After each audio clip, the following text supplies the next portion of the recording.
채널 뉴스 시청자 여러분 안녕하십니까. 뉴시스 국제부장 최명수입니다. 부장이 떠먹여주는 뉴스, 부먹뉴스. 오늘은 오는 11월 5일 치러질 미국 대통령 선거 상황을 짚어보겠습니다. 선거의 3대 변수로 꼽히는 구도와 인물, 그리고 정책 이슈로 나눠서 살펴보도록 하겠습니다. 우선 미국 대선 구도와 관련, 미국 대선은 카멀라 해리스 부통령과 도널드 트럼프 전 대통령 간의 양자 대결 구도입니다. 로버트 케네디 주니어 등 무소속 후보가 있지만 지지율 5% 미만으로 나오고 있습니다. 오늘 방금 나온 지지율부터 살펴보겠습니다. 민주당 슈퍼팩 원투팩 다운의 의뢰로 소셜스피어가 지난 2일부터 7일까지 7개 경합주에서 실시한 여론조사에서 해리스는 51% 지지를 받아 트럼프의 42%보다 9%포인트 앞서는 것으로 나타났습니다. 이 조사는 18세부터 29세까지 경합주 청년층 유권자 1,313명을 대상으로 실시한 것입니다. 81세 고령의 바이든 대통령이 지난달 같은 조사에서 젊은 유권자 사이에서 32% 대 31%로 트럼프 전 대통령을 1%포인트 앞섰던 것과 비교해서 보면 대조적입니다. 어제 나온 영국 파이낸셜 타임스와 미국 미시간대 공동 여론조사에서는 경제도 해리스가 더 잘 다룬다는 결과가 나왔습니다. 지난 1일부터 5일 동안 벌인 조사인데요. 응답자 42%가 해리스 부통령이 잘 다룰 것이라고 했고 트럼프 전 대통령을 꼽은 이는 41%였습니다.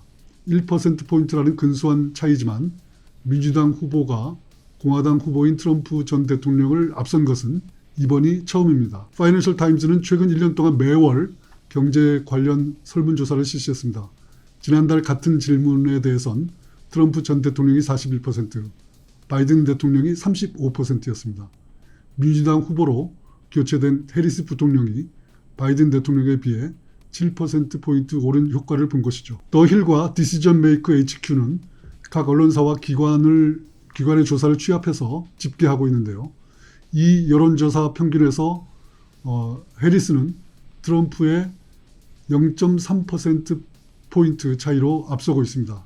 평균치입니다. 지난달 펜실베이니아 밀워키에서 유세를 벌이던 트럼프가 피격되고 귀에 붕대를 메고 전당대회에 등장한 모습 시청자 여러분께서 기억하실 것입니다. 그때만 해도 트럼프는 사실상 대통령이었습니다. 대통령 자리를 따놓은 당상으로 여기고 내각 구성 작업까지 돌입했다는 이야기까지 들렸죠. 그러나 바이든의 후보 사퇴와 해리슨의 등판으로 선거 분위기와 구도는 완전히 뒤바뀌었습니다.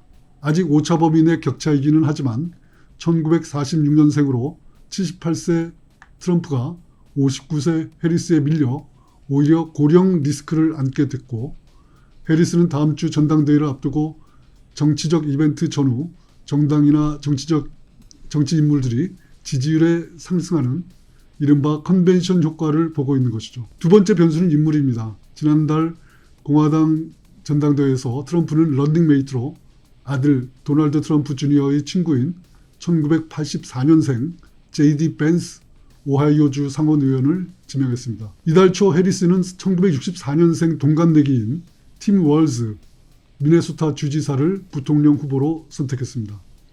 이로써 해리스 월즈 대 트럼프 벤스의 양자 대진표가 확정됐습니다.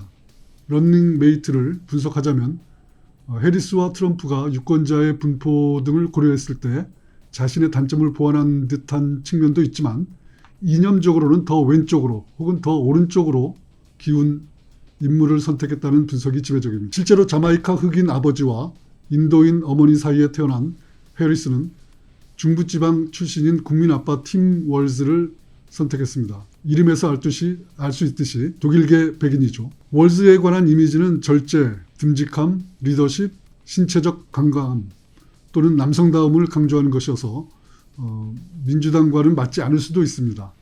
그러나 월즈의 남성다움은 도로 위에 눈을 치우거나 공항 가는 길을 꼼꼼히 알려주거나 차에서 내려준 뒤 집에 들어갈 때 지켜봐 주는 식의 자상함이 강조되는 것이었다는 게 외신들의 평가입니다. 월즈는 사냥을 즐기고 주 방위군에서 복무했죠. 한때 총기 소유를 강력히 지지했고 고등학교 미식축구팀 코치를 하면서 주 챔피언으로 이끄는 리더십을 발휘했던 남자입니다.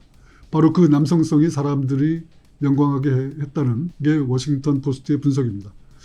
월즈는 트럼프와 그의 러닝메이트 벤스는 이상하다라는 발언으로 인기를 끌었습니다. 첫 유세에서 날선 공격으로 해리스와 호흡을 맞추며 트럼프 저격수의 면모를 보였죠. 해리스 월즈로 대진표가 짜여지자 트럼프는 역사상 가장 급진적인 좌파 2인조다라고 맹비난했습니다. 월즈가 중서부 지방의 보통 사람 이미지를 갖고 있다면 트럼프의 런닝메이트인 JD 벤스는 흑수저 출신의 밀레니얼 세대입니다. 고령 리스크를 안고 있는 트럼프의 단점을 보완한 것이죠. 오하이오 미들타운 출신인 그는 주립대학을 졸업한 뒤에 미국 해병대에 입대했습니다. 이라크에서 복무도 하기도 했죠. 이후 예일대 로스쿨에서 학위를 취득했고 변호사와 실리콘밸리 벤처 캐피털리스트로 활동하며 성공 가도를 달렸습니다. 재력도 상당한 것으로 알려졌습니다. 2016년 출간한 회고록 힐빌리의 노래가 큰 인기를 끌면서 전국적인 인지도를 얻었습니다. 회고록이 동명의 넷플릭스 영화로도 제작돼 전 세계로도 이름을 알렸죠. 세 번째 정책 이슈입니다. 해리스와 트럼프는 최근 몇 가지 이슈 또는 정책으로 공방을 벌였는데요. 우선 트럼프는 해리스가 선거운동 20일이 지나도록 인터뷰한 게 없다. 왜 언론을 피하느냐며 공세를 벌였습니다. 해리스가 다음 주 전당대회 이후 8월 말까지는 첫 인터뷰를 하겠다고 맞섰습니다. 해리스는 트럼프가 유세 현장에서 그 런닝메이트인 JD 벤스만 내세우고 정작 그는 저택인 마라라고 해서 뒷짐지고 있다고 비판하기도 했습니다. 왜 인터뷰 안 하느냐, 유세장엔 왜 안 나오느냐로 공방을 벌인 거죠. 양쪽의 대결은 여기서 그치지 않습니다. 트럼프가 해리스에게 흑인인 줄 몰랐다고 하자 해리스는 전략적 무능으로 일관했죠. 뉴욕타임즈는 트럼프가 사석에서 막말을 넘어서 해리스에게 욕설을 했다고 보도했지만 트럼프 측은 부인했습니다. 트럼프는 해리스 유세 현장에 군중들이 많이 모인 모습을 보자 가짜 사진이라고 주장하기도 했습니다. 심지어 트럼프는 공화당 내부 인사를 비판하는 이른바 내부 총질도 서슴지 않았죠. 사정이 이렇게 되자 공화당 내부에서도 트럼프에게 제발 막말 멈추고 정책에 집중해라 라는 목소리가 나오고 있습니다.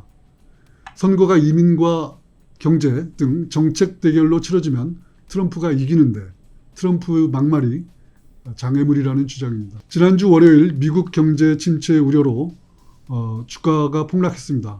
트럼프는 이것도 해리스 탓으로 돌렸습니다.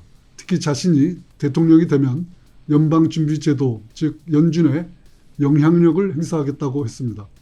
부통령 후보 JD 벤스도 전적으로 동의한다. 금리 결정은 정치적 결정이다 라고 맞장구 쳤습니다.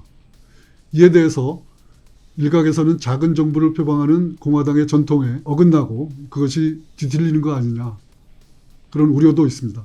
이를 눈치채듯 해리스는 대통령이 되면 연준이 독립적으로 의사결정을 할 수 있도록 하겠다는 취지로 맞섰습니다. 정책 이슈는 외교 안보와 무역 측면에서 많이 부각됐습니다.